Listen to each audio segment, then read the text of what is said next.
action. Today, Prudence will talk about two main concepts, which are class-based components and lifecycle methods. And employees love to ask questions about these two concepts.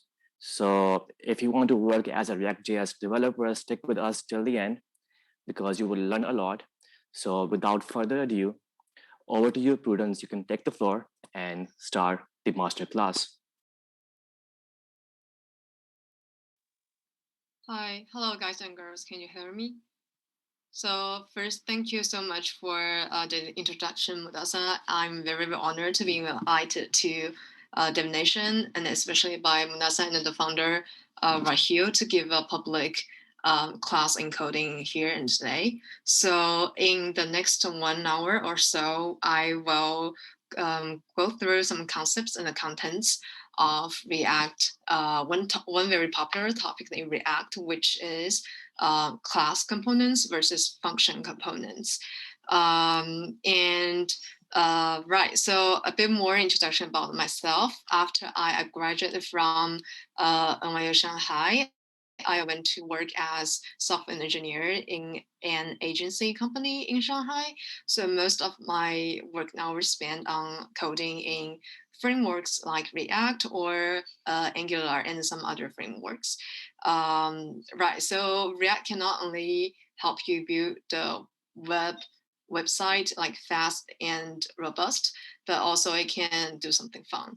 So first, let's take a look at what kind of page, what kind of website we will get at the end of the class.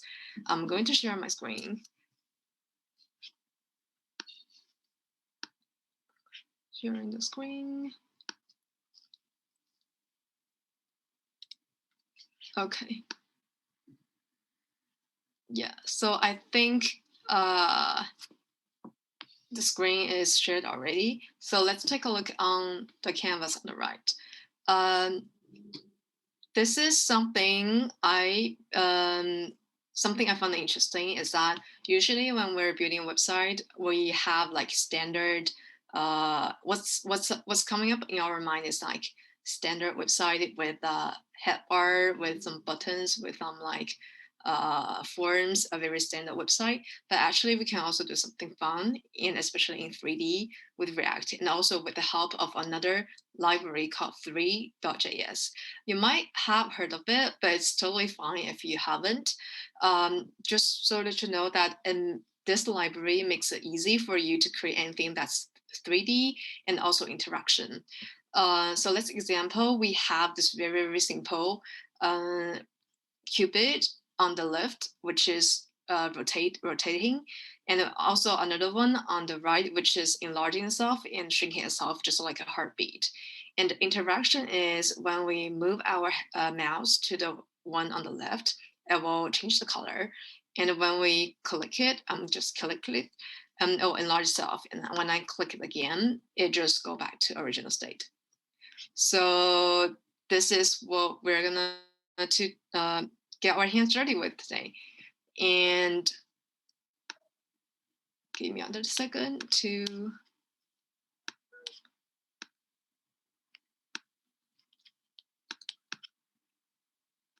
okay, sharing back. So this one. Okay, cool. So let's just start. I know you guys, just want to double check. I know that you guys have already taken some classes in programming and have a solid knowledge of at least like HTML, JavaScript, CSS, right? And also if you are a student of masterclass, you probably have already started learning like the basic of React, which is super great. We will start with the function component style of React, and then I will try introducing some of the things in common and different with the with the class component. And during my class, if you have any questions, please put your question in the chat. The chat is there's like a chat menu at the bottom of the Zoom. I think you can find it. And I will notice if there are many people have the same question at some point, and I will try answer your question. Cool. Okay. So I guess let's start officially. I guess in the previous of your classes, you have your code editor at your in your local environment, which is on your laptop. You have like probably played with like with Hack, Node.js, blah blah blah to code your own project here. But I want to introduce something new and lighter. That is the Sandbox. So you can find Sandbox by this website, which is codesandbox.io on one click.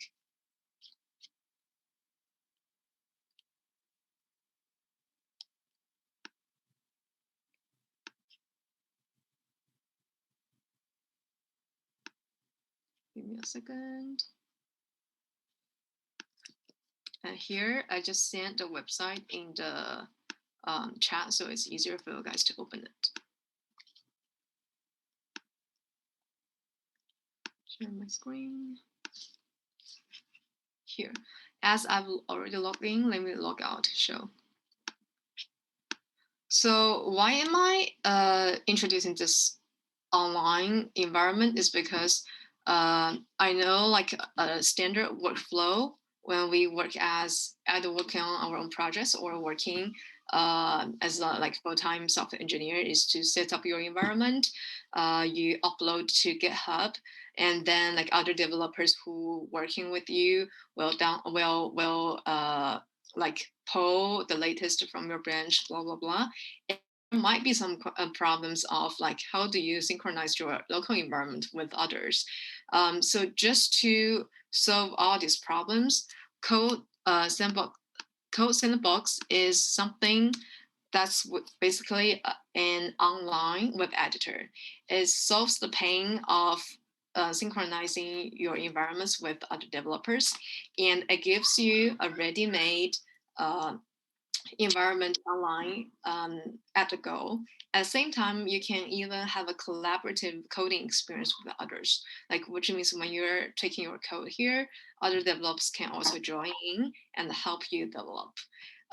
If you are looking at this web page, so it's just, here is introduction, like where teams can build faster together.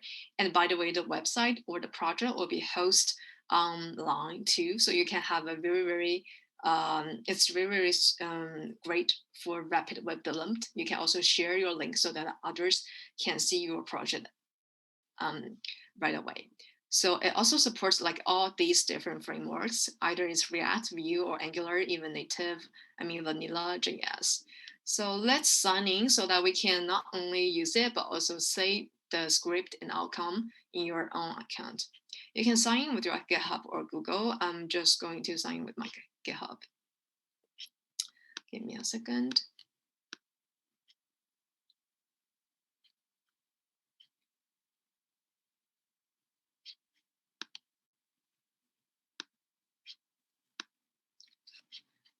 I believe everyone is okay at this moment, right?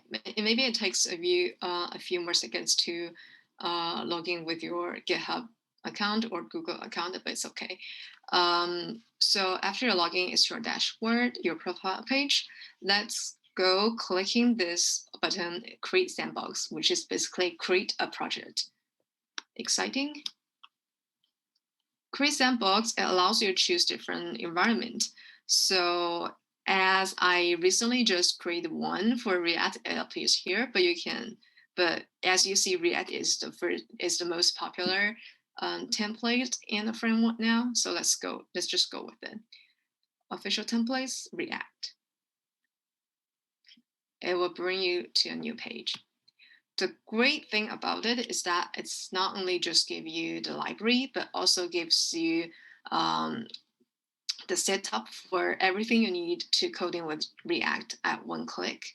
It took some time for it to load.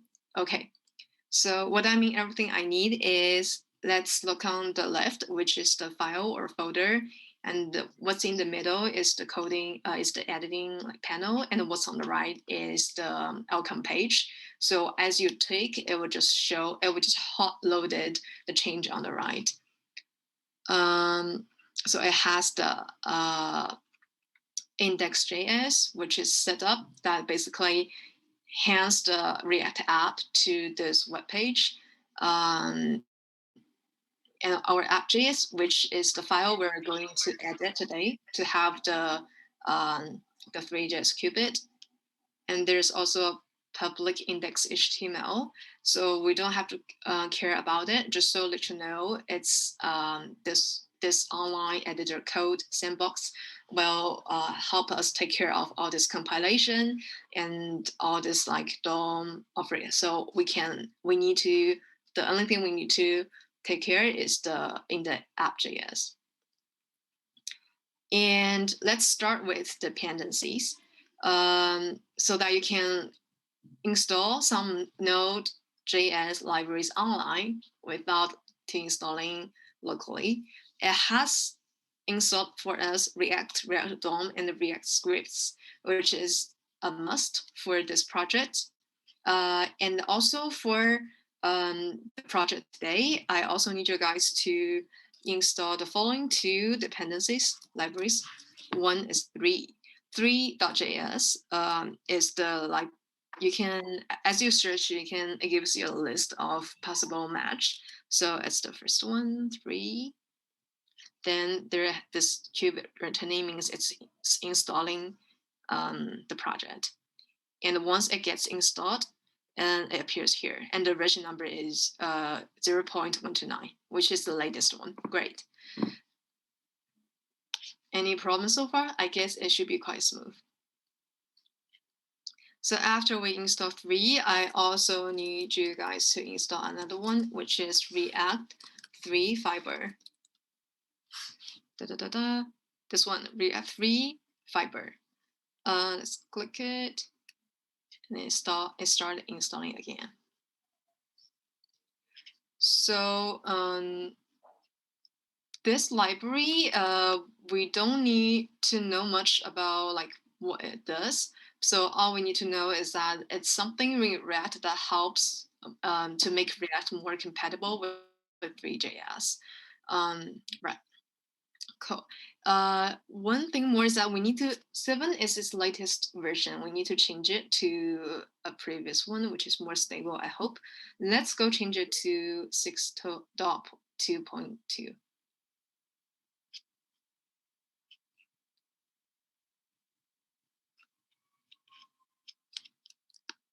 Right. Let me share my screen back again. Okay, cool. We are ready. So our environment is ready. Quite simple and easy, right? And by the way, if you go copy and paste this link, you can also let others see your script and the project outcome, which is super great. Okay, so let's start have some fun with 3.js before we officially. Okay.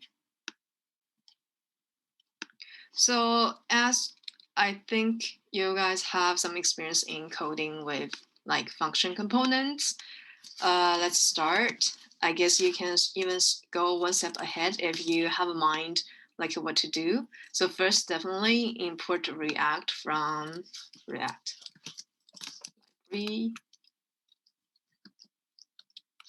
And second, we need to use something from the library we just installed. Let's say from React, and it gives us the hint, which is great. Okay, let me click on the menu on the left to turn off the file view so that you can have a better view of the script in the middle. What we need from React 3 Fiber is first a canvas.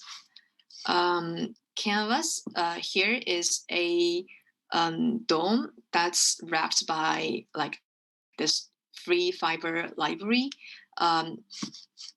But also there is a like HTML DOM, native HTML DOM called Canvas too. But here we just use this canvas from Fiverr so that we don't have to worry about the specific setting of doing 3D graph in. And the second thing is that we are going to use frame. Use frame. As you can guess, it starts with a use, which means it's like function lifecycle hook. Let's start. Remember the project. So here is the app project, which is great, but we don't need this text. So let's make it empty then. It's okay if it's on the right side. So first, what we can know is that everything about the 3D is rendered on one canvas. So we need a canvas component. And let's just leave this empty for now. And let's create function component to create a Cupid for now. I believe you must be very familiar with this function React component. Let's just call it box, and it accepts some properties. And what it should return is like this. So there are a few concepts in 3D. One is mesh, one is geometry, and the one is material. I know it could sound very confusing, but I won't go too deep in this class today because it's not about like 3D, it's more about React. But just so you know that everything 3D is made up of these three like elements, so that you can tweak these three concepts to adjust the canvas, adjust the geometry, or adjust the material, which is basically like color and texture, to make it whatever you want to make it look like.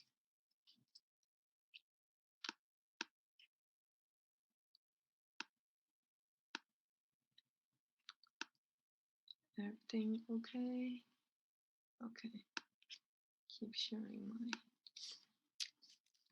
Let's go with a mesh. A mesh is also a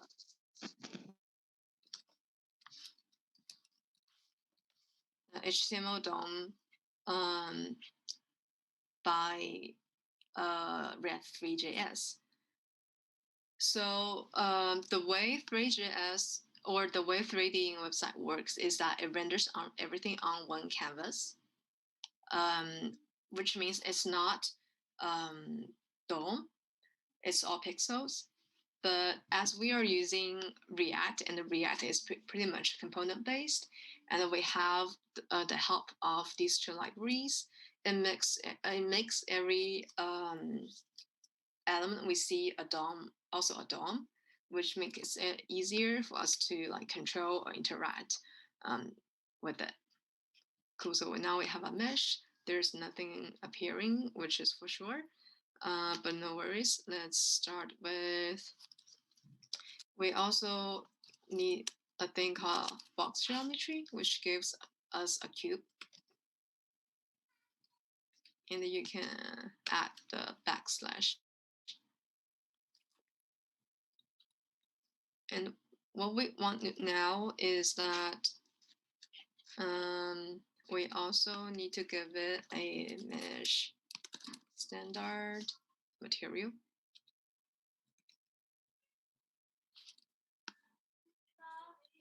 Okay.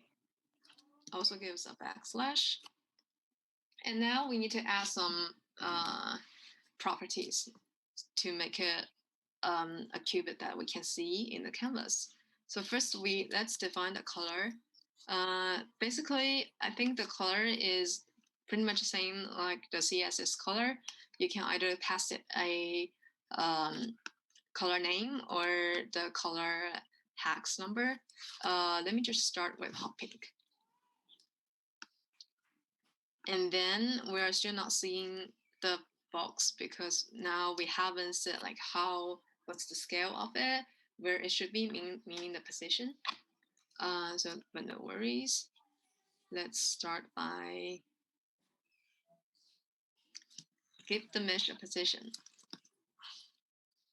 That is, it takes a position with three parameters, three numbers, which is like its x, y, and z position. Let's start it with something like -1.2, 0, and 0. Note that all three parameters need to be put in one array, and this array passed to the position properties.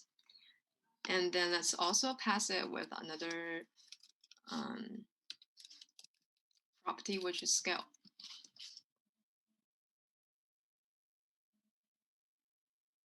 And scale only takes one property.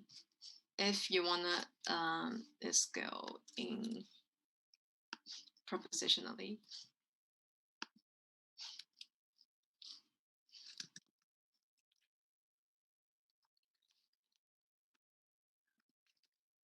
And another one is to add box geometry. Oh, there's some problems here. Let's take a look. So by the way, this code sandbox also gives you the console and problems. By problems, it means the problems from compilation. By console, it means anything you want to console log or print out or error happening when the browser is running. So this problem comes from ESLint, which is a linter to help you make your code helps the format and checks the error before you go compiling it. We are not seeing it yet, but it's fine. And just before the magic happens, forget to go in deep with something about the style. Let's set the style up to. So first, let's take one more away from app.js for now. And let's take a look into the index.js, which is like the basic setting of the React app. I want to make things easier. So let's move the strict mode so that we can move the strict mode from index. And then I will need to import style dot slash style dot css so that anything in the style can also be applied to the root level of the React.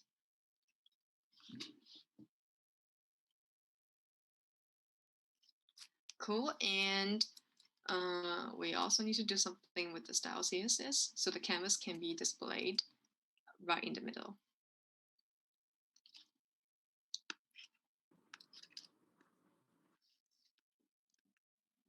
Oops, sorry.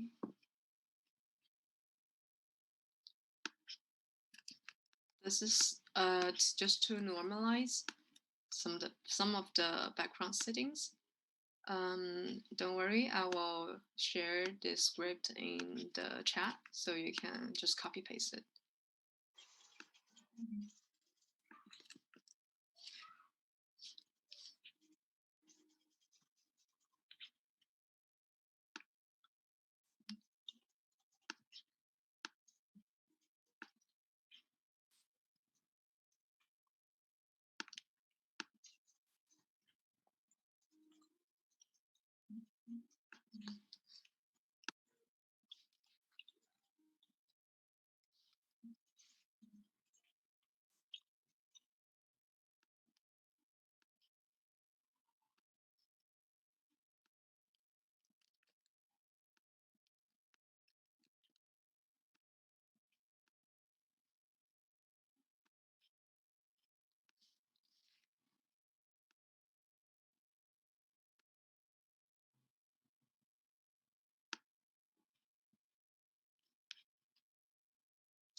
And what we just forget is to basically add a box, of course, in the canvas so that it should render it.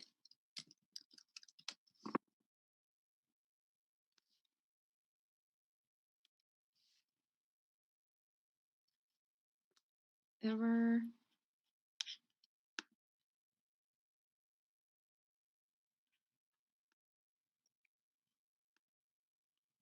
Okay, there you go.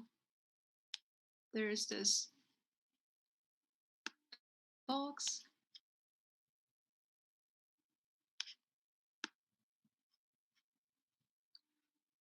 Have you guys seen the same?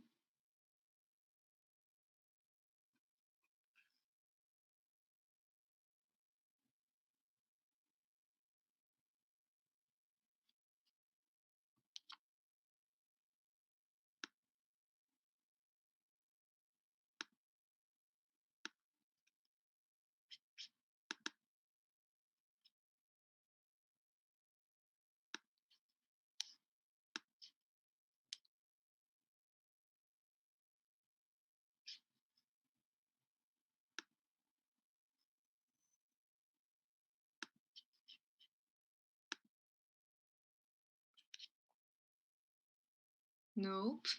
I see there's one student answering nope. Any problem you find either in console or in the problem tab.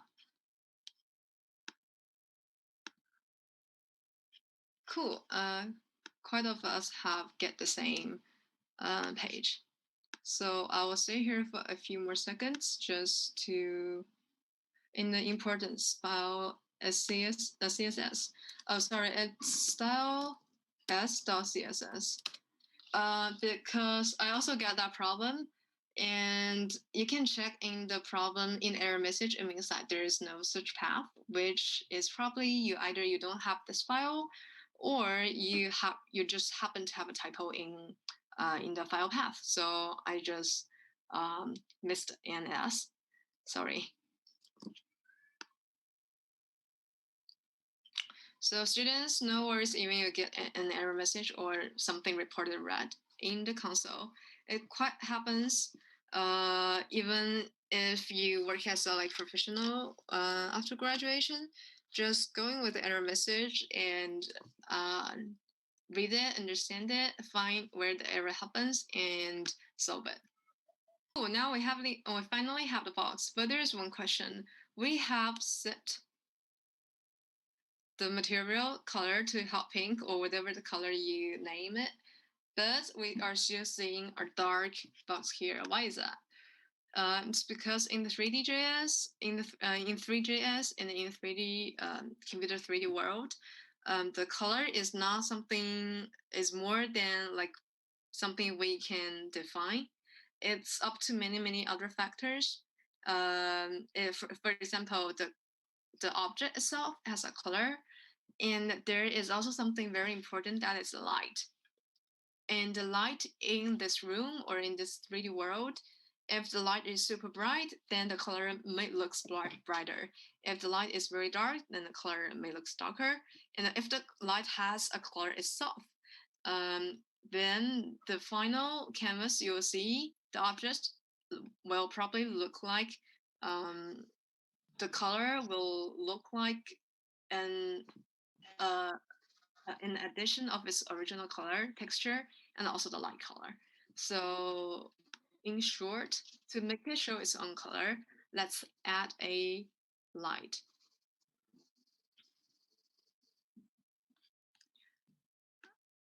I'm also not going to go too deep into the light. So just copying and pasting. Voila. So now it just gives us the correct color. If you look at more detailedly, you will see it has this the side effect. So just to let you know, it's not something 2D. I'm going to paste this in the chat here.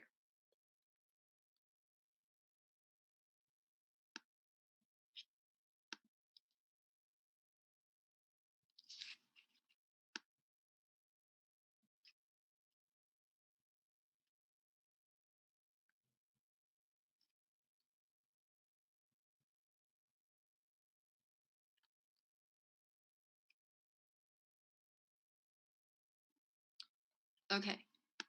So basically the 3D environment has been set up. We have canvas, we have light, we have our first box that's generated by this like function component. Super great. And let's do something more. So first, now we have this property of position fixed in this box. And then what if we wanted to like more boxes in the canvas? So I think at this point, you probably have realized this position. We probably need to pass it from its parent from outside instead of like setting fixed it. Excuse me, inside the function itself. So the ideal coding style, the ideal situation, we hope that we can get something like this. If we pass the parameter here, we'll get a box at position at this position. And then we can simply copy, paste it, and have a box at another position. So how can we make the property here passed to the function? I guess you have known it already, which is from props, because any property we set here will be received in this parameter, in this variable. And now we can use it. Okay, now it's without a position. So let's say position equals props position, I guess. Cool. So now we suddenly have to box at 2 different positions. That's exactly what we want. But just some other questions. For example, because mesh itself has a ton of properties. For example, the position and the scale are just the 2 most common seen property. Literally, it can have a ton of them. It will be quite time consuming if we say like I passed position, then I'm getting props position and feed it to the position. If I'm passing like scale, then I'm probably feeding it with props scale. And one shortcut way that pass everything we set here in its parent level to its child level is that instead of like getting every single property out of the props variable, we can pass it all. But not like props. Instead, we need to add 3 dots in previous to it. It's a ES6 syntax in case you haven't seen it. Basically, what it does is like, for example, I'm just writing in the commands to give you a sense what it means, just in case you don't know. Let's say, for example, props is an object with position and some value, and we can access the position by props.position, just like what we did before, right? But we can also, but when we using the syntax of dot props, it means like it's passing the whole key value parameter, key value pair, position, its value, and then maybe there's like other property, its value, its own value too, to this component. So but in this way, we don't have to care about what exact property name we gives it, because whatever we write here, this position equals 2 or scale equals 2, or in future some other properties, it will pass all these in its right format to this mesh component, which is super simple and super easy. You will meet this a lot. It will save a lot of time. And as I just, because the code Sandbox will update every time you edit it, you probably have already found it. So as I already changed it this way, we are still seeing the same outcome. Oh, probably not. The same outcome, right? Which means working without changing the outcome. Perfect.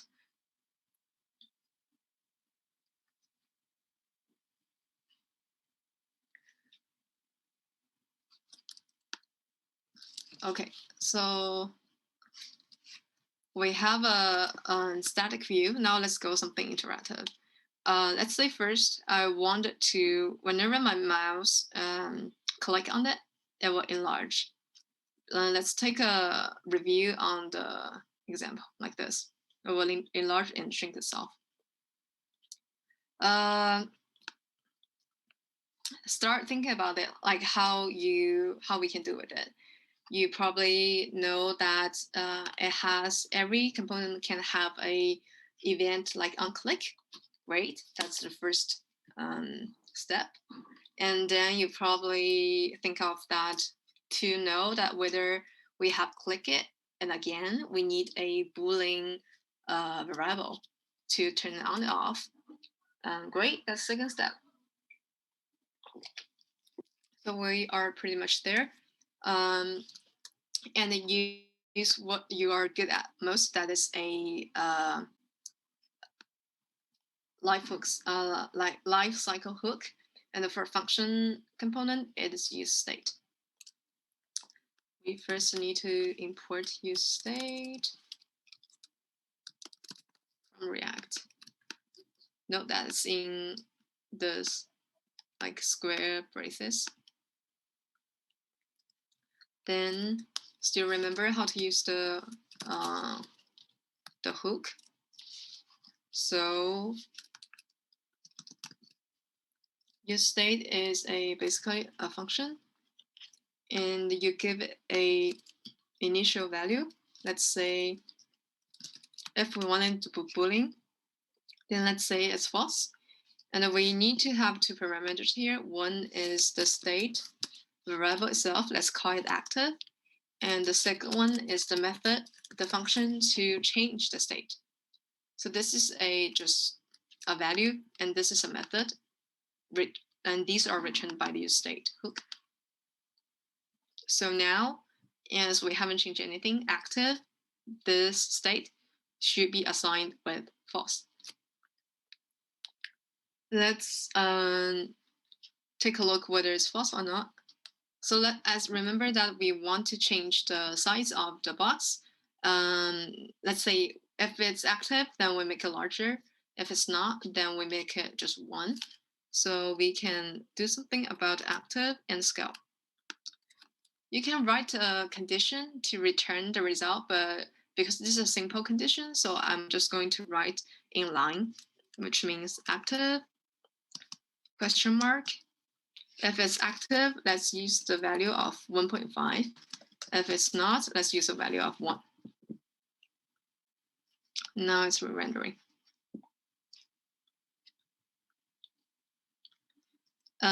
It doesn't look anything changed because the active is set to false in the beginning. And this is basically a condition says, what is the outcome of active? Question mark. If it's true, then execute this part. If it's not, then execute this part. It's a short term of if else condition. It was very useful if you want to make your code looks like shorter and conciser. Further going with about like on click, and then any component can have this event itself is on click equals. So what we're going to do when we click it, so first on click here, we need to pass a callback function, which start with E, a short name of event, but we are not going to use here. Just good to put it there. And what we want to do will be executed here. We said that we want to make the box larger, and how?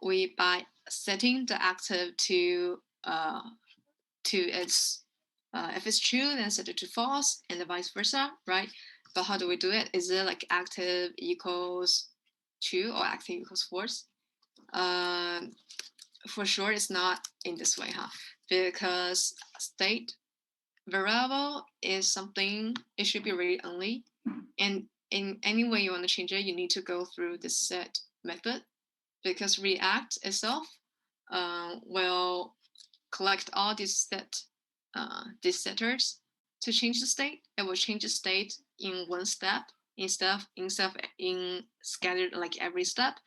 It's in this way that improves the efficiency of React rendering. So we need to set active to a value that's different from its current active. Let's say it's active to like not active. And let's see if it works. We move our mouse there, click, voila, now it enlarges itself. And then we click in, and then it will shorten. So all the magic happens here. We, in onClick callback event, we using this set hook to change the value of active. Once it's changed, React somehow knows it, and in its next rendering, when it's doing this condition, it goes to 1.5.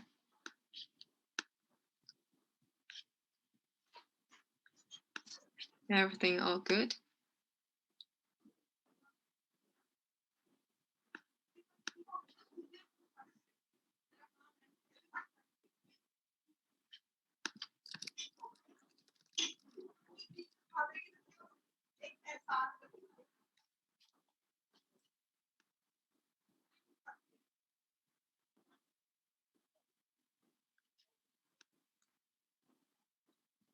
Okay, so remember the example is that this box will rotate itself.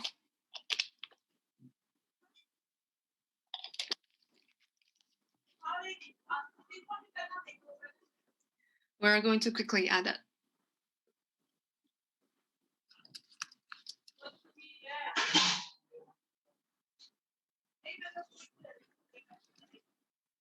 So remember this function called useFrame. It's basically also a hook, but it's not a React code that's made by React official document. The thing great about hooks is that for any library, they can make the hook they think useful by themselves, and then we can reuse the hooks made by them because it's in the end it's just a function, and it will save us like a lot of time to do something. So basically, use frame is meaning that in every frame which you want to update. By frame, it means basically the speed that the 3D canvas is rendering. It will call every static image of self like as a frame. Like even now, it's not changing that much. It's probably rendering about like 3 frames per second or 60 frames per second. And just give you a sense, like the movie we usually go to watch is about like 24 frames per second, so that you like as human eyes we think the movie is something is a video is in life, but in the end it's just made of all pictures. And once more than 24 pictures are played in 1 second, we think the image is moving. This is the same story. And we can do something to change the mesh as the frame ticks. So mesh has this current to variable to save its current properties. It has like literally tons of properties. Let's just do something simple about its rotation. Let's change the rotation x of it as every frame goes. And copy paste.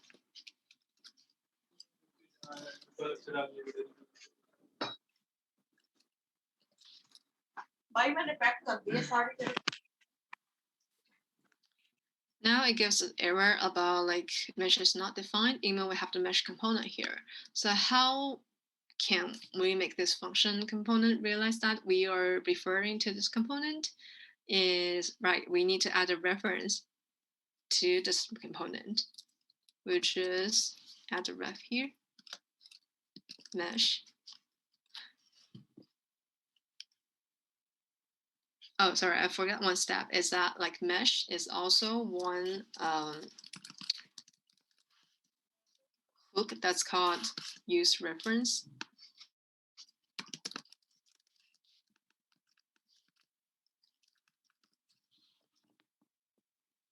So basically, this hooks give you a reference, and then you can decide like where you wanna like which object you actually want this reference referred to. And we want this reference to actually refer here. This is also a like default attribute on every single component in React. There's actually, you can also put a callback function here, and this is a shortcut if you just put a reference here. For more details, please go to React document. And great, now we have the box rotating.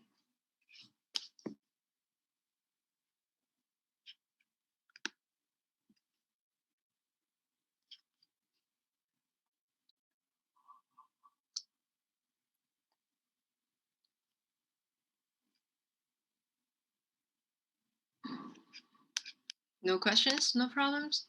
Everyone all good? Take a few, it's clear. Thank you. Let me know if any question, and take a few like 20-second break, because now we're going to the second part of the class, which is introduction to the class component. Just looked at the time, it's already like about like 1 hour past. It's slower. I mean, my class goes through slower than I thought. Sorry for that. But if you want to stay and finish the second part of the class, I'll be very thankful. Cool, let's start, which is also very important. That is the class component. Okay, so taking a look again at the function component, it receives some properties from here. Then it has a reference to the mesh itself, and use the state, just basically a variable inside this component, and you can change it. The variable is used in the component, maybe as the text, as the attribute, or in many different ways. And then we can change the variable by the setter. And what about class component? So let's start with something called class. Definitely, obviously, it's a class component. Let's call box2. And I need this class to extend React dot component, because every single, like when I'm saying like class component, it's a basically it has to extend React component, so it knows that it will give you a hint that some class style like lifecycle hook, and it will also understand like when you're returning this this element.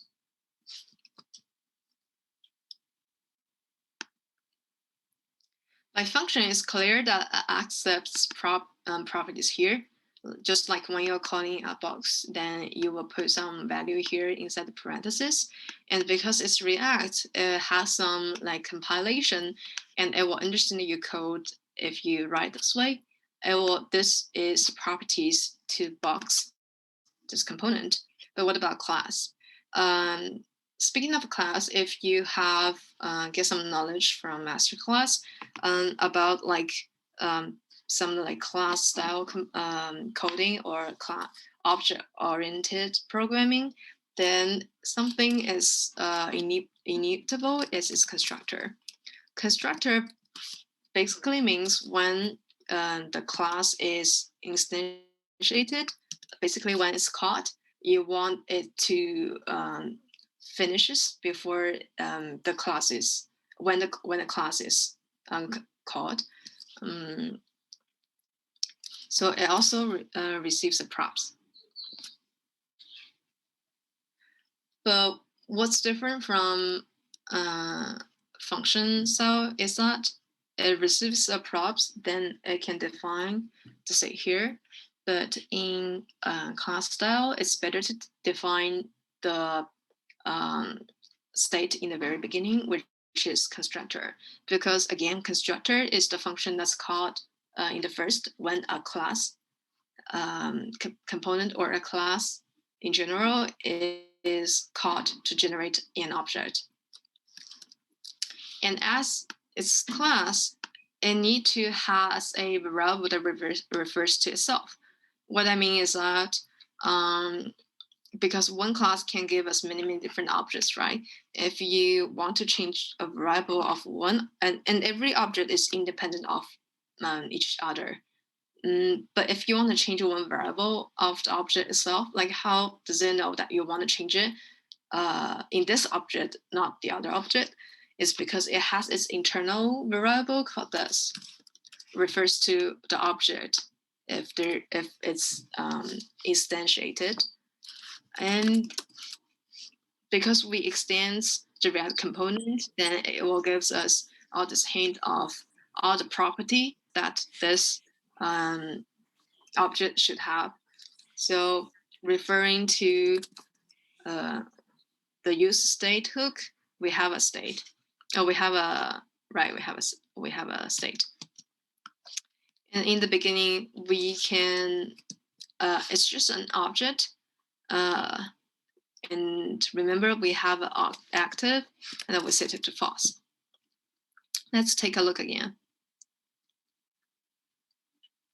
The way it's written in function component is we get a variable and method and value, default value from use state, the hook. But in class component, we basically add these to the state, which is a member of the this, like the state belongs to the class, and it'll give a value. And also it's an object itself. And what if we want a second state? Like now we have a state that's only like active. And what if we want like color? We wanted like size. I mean in state, not props. Not we're not talking about props now. And as you can remember, in function we just need to copy, paste this line, and give it different names, like color, set color, size, set size, and give them each different default value. But in class component, these are treated as one object. So if we want to like other state, we need to set up here as well. For example, color, or other properties. I'm not going to this today.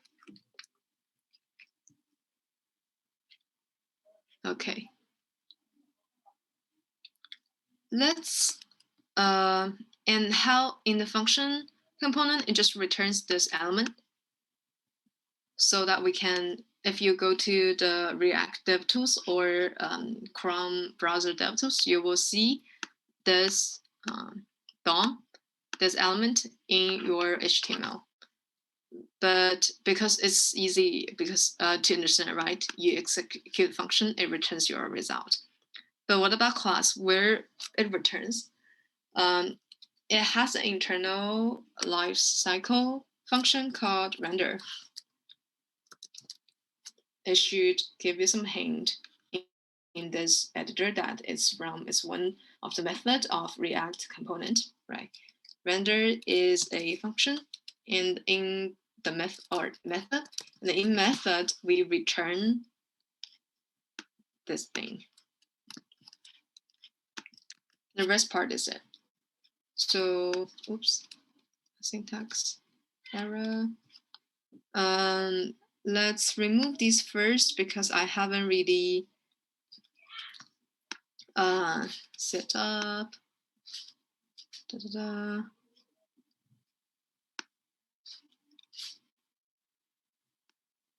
And let's give a try if it actually renders. So we change the second box, the box, the the box on the right to box 2 to our class component. There's error.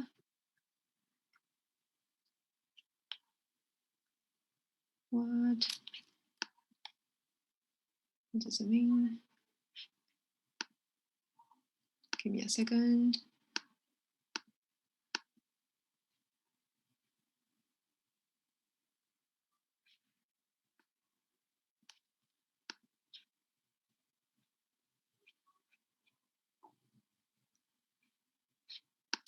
All right, one super important step I just forgot is that because this is a like child component, child class extends from this like parent class, it needs to call, it needs to call the constructor of its parent too. So what we need to do is call super. Super basically means its parent. So parent's constructor function. Call super means like it has to instantiate its parents first with the same variables, then it will going to execute the rest of lines in constructor. Like every child component will do whatever it has in parent components first, then it will does execute the rest lines in itself, at least in constructor. So now we have a default box right in the middle. It looks static because we haven't really given any properties to the mesh. So now it goes with the default value of the properties. I guess the position is somehow like 0, 0, 0 between the right center of the canvas, and like the scale is 1. And now we are going to copy some of the properties here to just like in function. And how do we do that? Let's go with the props, like the props from constructor first. As we go with the props, we notice that there is a error saying that props not defined. But how possible? Because we have props here. This is because again, every property inside class component is basically a property of this object. So and React component parent class does us the favor of taking in this properties parameters and assign it to one of the properties of this. So we need to change it to this. Now the error is gone. And it's rendering again. We hope we get the right result of the position. Right, see? Because in function, it doesn't have to have a this reference because every function will return whatever it has. It's not like an object. It will not leaving like anything in the memory. I mean, the computer memory, but class will leave an object, and object has to keep a reference to itself. This is the props. And then let's go again about the scale. Scale. Give a guess why there's error here again. And saying that active is not defined. It's the same issue, right? Because the active is an active of state, of this state. So in class component, whenever we want to access the state, instead of a single like variable, we have to go to first this, then state, active. And just some message that I want to say before we go on is that why class component basically dominates the React coding style before its version is 17. Like from 0 to 16, it's always class components. And it's not until React 17 that people transition to function components. I will say function component is still the future, and you guys are learning. I believe you are learning perfect with masterclass. But just in case there are libraries with history that's still using class components, and there are still probably some problems that's better solved with class components than function components. So that's why I still suggest every beginner trying to know the both of how a component can be coded in either style. And the second, trying to take your own notes and the summaries of what's the things they have in common and what's the difference. And then in what situation you find it easier to use this style, and in what situation you find the other way. And third, after you're taking these notes, it doesn't have any standard answer.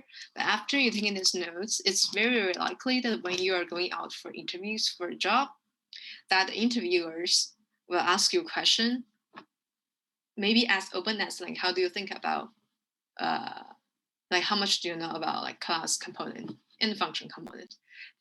Then it will amaze the interviewers if you can show that you have not only knowledge but experience in both styles first, and then you can also give like a short article on like what's the comparison and some of your own insights. That will be super great, and you will definitely get an offer from it. Cool. So let's go on. So now we have the I was just saying that remember that every single state inside component has to be accessed. It's basically a member of the state, and the state is also a member of this object.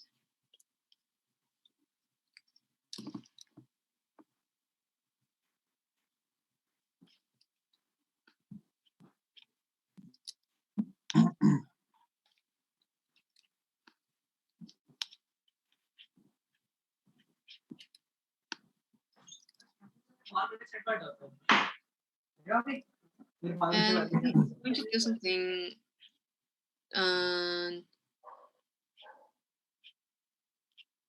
That's the same in function component first, and then I'm trying to copy the logic here, which is have it like change the size by itself as the interval timer goes on. So quickly goes over it. Okay, so copy the next logic, which is to the click event. For the click event, it's the same that we copy the onClick attribute and then copy paste to mesh component. But as we are defining the state here, instead of like use state, we don't have a method to change the state called setActive. So how do we change the state of, how do we change the property inside state? Can we do something like, so first, active is not defined. We know that we have to change it to state active, right? But what about setActive? Can we do something like, because we know this state is an object, right? Like we assign the value here. Can we do something like this state equals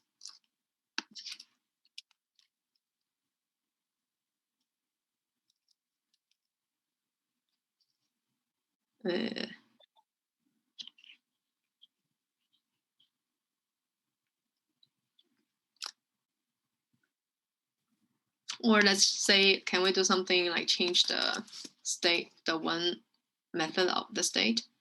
Like if it's a normal object, it should definitely work, right? Because all we want is change this variable to the back of its variable, to the different value of its variable.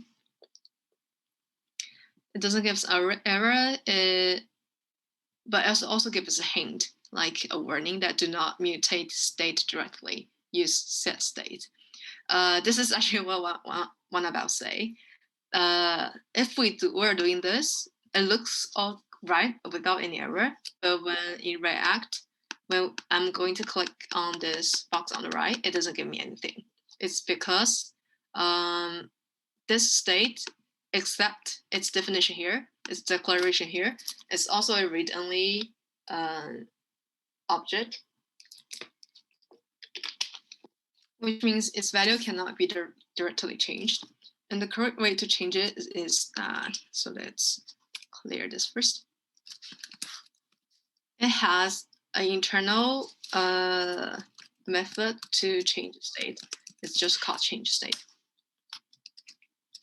And inside change state, because one state can have many different properties, but how does it know that like which property you want it to change? So we go with the object instead of the value itself. We need to tell it that we need to change the active property inside the state and change it to the value. To what value? To the value that's different from the current value.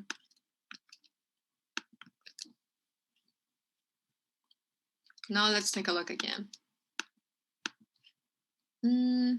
Oh, sorry, I forgot the exclamation. Yeah, right, now it goes. So I believe you can tell the difference now is that in class components, all different states are managed together inside state, and there's one method to change all of them. It's called setState, and here it basically takes in an object so that you need to tell it like what state I need to change the active state to what value. And instead, inside the use the function component, when we are using the use state hook, all you need to care about is the state itself. So by calling set active, it will change the active state itself without changing others. So that's why we can use set active or set like other state. But here, like set state will change all. Everyone all good?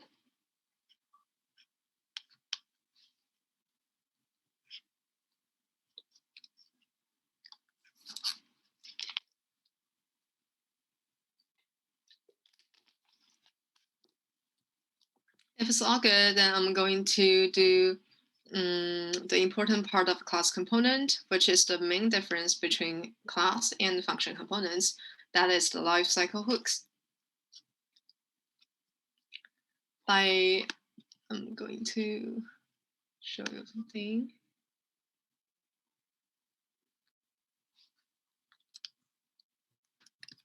here. So this is a diagram of the life hook.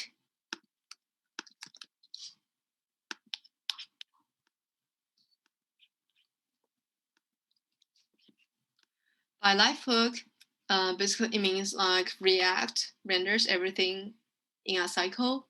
It has like after it finishes a cycle, it will start again. So it becomes super important for us to understand and then memorize like in what step or in what phase of the cycle, like what is done behind. This is a very large topic. So I just want to have an introduction to this so that it's easier for you to explore after this class. And first, as we can see, we have a constructor, which is the beginning of all. Constructor here. Then there's three basically large phase is mounting, updating, and mounting.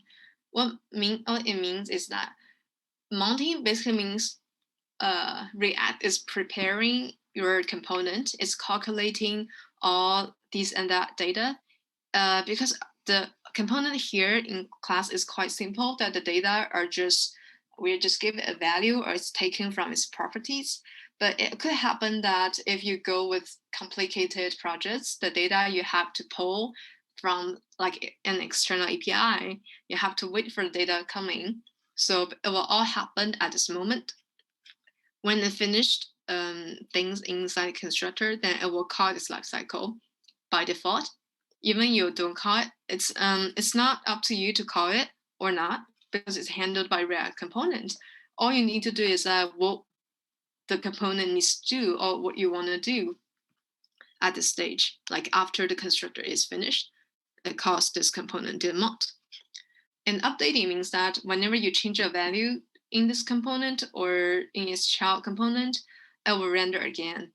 And each time of rendering, it also calls a like hook function called component did update. It's easier to understand, right?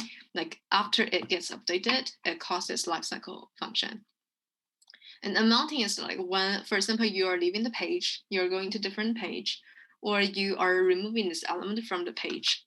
And it will cause this amount lifecycle function before it gets removed away, just in case there is some like click events or timers or some requests that's in progress need to be canceled so that there's no memory leak in the browser. It's like cleaning up the component itself before the component gets destroyed. In the render, of course, our render function here is the actual step that returns the DOM.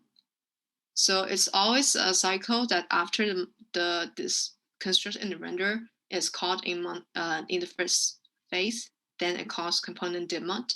Then in updating, it will keep calling itself render and the update and render and the update until it's going to be removed from page. Then it will enter the unmounting phase. Then it will call the well unmount, and then it will actually unmount. So just give you a quick idea of how it looks like. Now we have the constructor and render in place, which is great. And then let's do something with component didmount. Component, it also gives you a hint here, didmount. It's a function. So let's just start with a console log to get an idea how it works, whether it actually works. Let's say component did update. Let's open the console. There is some warnings, never mind. Let's refresh the page.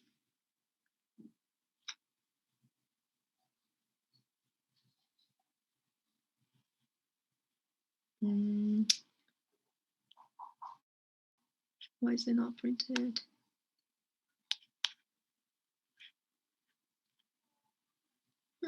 Weird.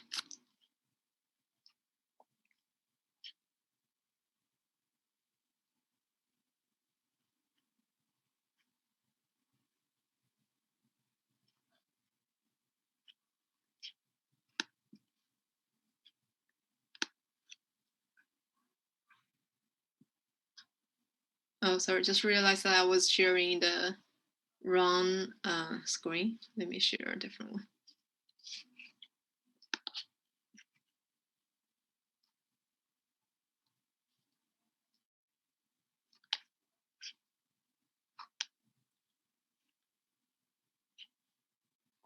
So what we can do is that let's set up a timer to change the, remember to change the size every 1 second. We can declare new members here. Let's call timer ID. What is timer ID is that whenever we want to use this method, JavaScript method instead interval. Remember how interval is used. First, we have a callback function, and then we give a millisecond number to define like how like every second, how much every second this callback should be called again. If we give it 1,000, it means like 1 second. Let's say every 1 second, we want to change its size, and we can change its size by change the active state, right? Remember set state again, active.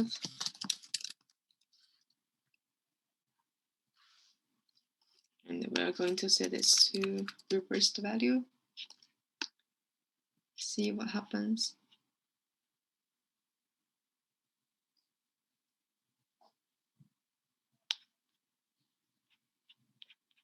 I guess there's error of unexpected token, line 64. But why?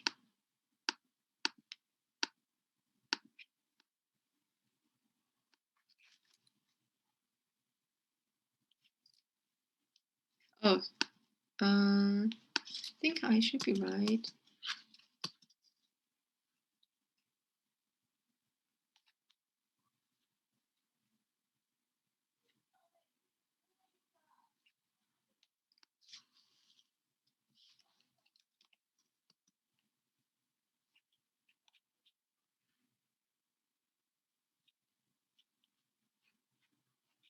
Okay, so here, I guess the console is updating with the latency. So here we know that the component did update is called, and why is it not updated? Sorry, let me start it again. Clear that.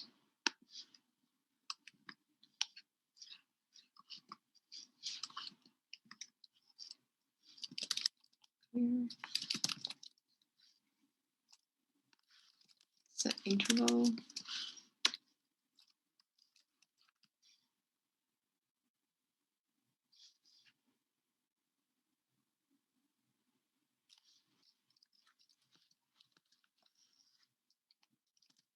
Hold on a second. It looks all great. Then what we're going to is to set the state.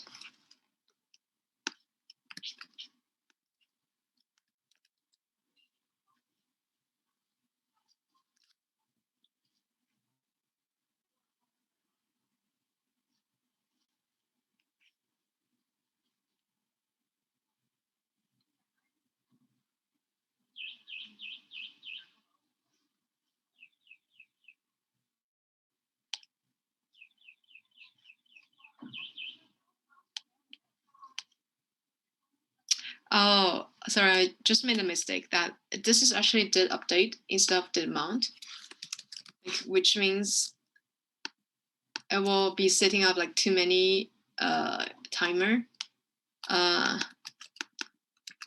Really sorry for that. I didn't find this. I guess it's costing very like so much of the computer memory. Okay, so with this did mount, now it's going correctly.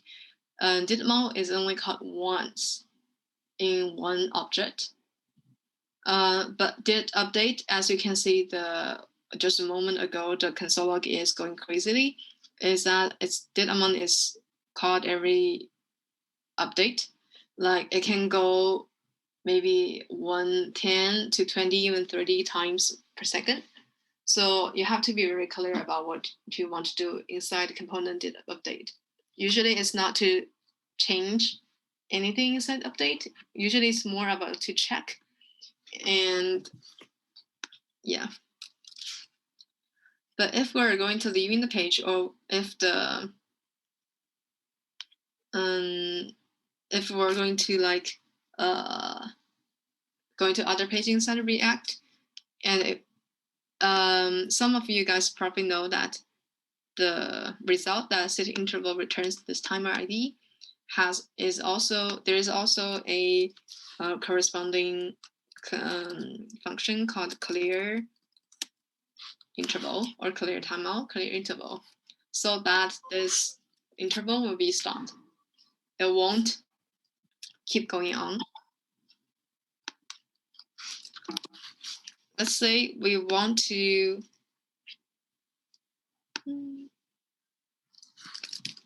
clear the internal when this component is destroyed. So we will do that in component amount. Amount means it's going to be removed from the page. And what we can do is that to this, not this, clear interval. And clear takes a parameter that is timer ID.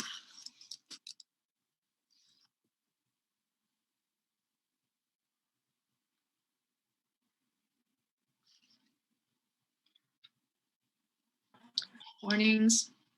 There's no obvious difference even if we add and mount, because because this project has only one page. But every time you're using a synchronous function like set interval, set time, set timeout, or other maybe custom functions, please remember to clean after them, either using the native JavaScript native functions or the functions you defined. Especially there will be many components in one website page when the project goes really large. And you have to remember that as a developer, your part of your duty is not only to make this page, but also to optimize this page. By optimize this page, I'm meaning that you need to watch and keep this page run and update at a quite frequent level, instead of like have everything render super slow, because it could happen if your data amount is going to like thousands or 10,000 of data entries, or if you're going to rendering something super crazy in 3D or even 2D with a super large image or two-man image, or etc. etc. So you have to keep things in mind, like what could possibly cause any delay and latency in rendering, and what you could do to clean them up and to help it use as less memory as possible and make the render speed as fast as possible.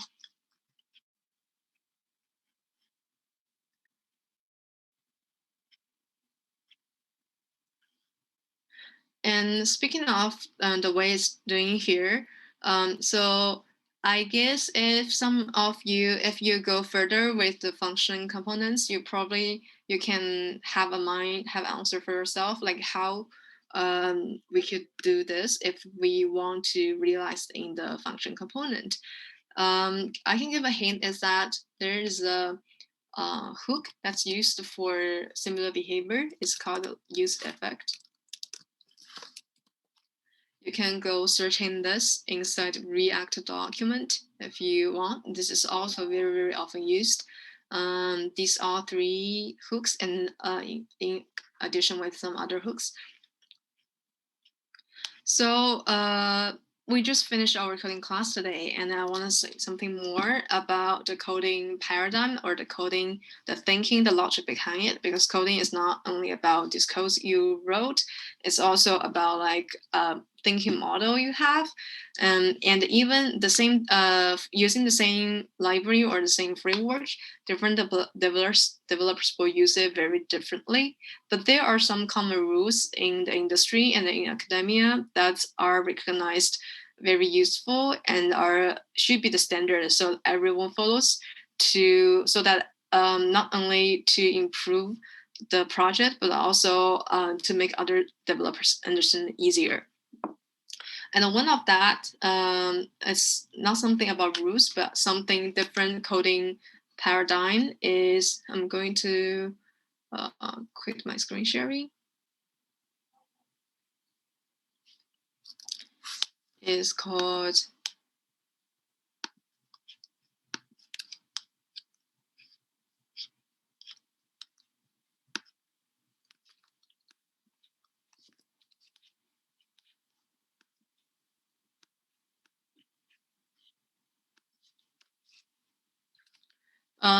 imperative coding versus declarative coding. It's some academia words, but don't get confused about like if it's not if it sounds very confusing. So basically, imperative coding means that you are telling the computer like what to do step by step. Let's say if we will go back to the example of this box. Oops, sorry. Yeah. Imperative is like, according to your coding experience, you tell it to build this interval timer first in did amount, which means like as long as it finished instantiating with the constructor. And then you tell it to clear the interval before this component will be amount, which is super great. But this is the good part of it, is that I will let the component know very clearly like what should be done in this phase, in this life cycle, and what should be done in this life cycle. And there are many other life cycles, so that you can make sure that these codes are executed at the right time in the right cycle.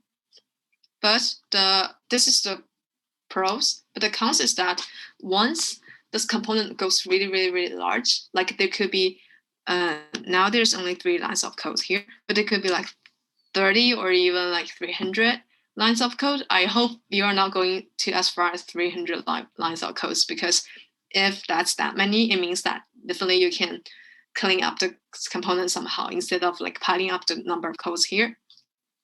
But it could be like super long inside the data amount and super long code in maybe other functions, other live hooks. And it's very possible that you forget to clear interval inside this component. It happens all the time. That's because you are more focusing on what you want to do in this life cycle. But and in the other way, the declarative style of coding means that you just tell your laptop and what to do, but you don't care about like how it's done. For example, in the use state, and if some of you have tried like use effect, it just tell the component, I want to have this state variable and I want to change it, use this, and then you change it here. But actually you don't know what it's done behind when you call set active. Does it change is there also a state in behind that has a property named active, or is it like saved in some different way? You don't know. But the good thing is that you are only caring about the logic of active itself, and you don't have to care about like other properties in the state.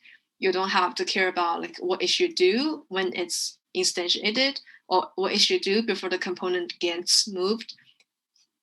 All you want to know is that if I need to change it, you just cause it. You just cause this function. And I will say some more high level concepts of React in its behind stage is that React keep its life cycle in behind, even if you're not seeing it in function components, because function components is designed in a way that it's not focusing on life cycle. It's more focusing on the hooks, so that the hooks can be used in every different components, even if it's not like box component. But you're not seeing the life cycle, like you're not seeing anything about like amount in function components. Doesn't mean that it doesn't have it. It's all taken care by React in its backstage, and it will cost the right function at the right time, but just that you don't know that. It will save the developer the pain of like taking care, for example, setting the interval here and forgot to set a clear interval in another phase. It will take care of that. So that's why it's the trend in the future, because people are generally consider that it's easier to reuse the state in different components, and it helps developer focus more on the actual steps, the declarative steps, like what you want to do, instead of like focusing on what do I need to do for each single step, for each single life cycle. I hope it makes sense. So that's the end of the class, and just a few more links I want to share to help you understand. One link is the link I just shared about the diagram of the projects, and some others are, so basically React document is a very well-written document, and here is a page on FQA just for the hooks. That's one. And if you have time as you go on with learning coding with masterclass, you can also check these concepts inside documents. It's called a virtual DOM. It might looks quite complicated, but again, I'm pointing out this concept here because it's also a question that's very, very frequently asked by interviewers when you're going out for a job. And it makes difference if you know it or not know it as a developer. It explains why React can finish a website so fast and respond to user interaction so fast compared to the old school way of doing websites. For example, the native JavaScript way or the jQuery, if some of you have heard of it. It's like last popular. It's also the popular framework in the, I would say, in the last era.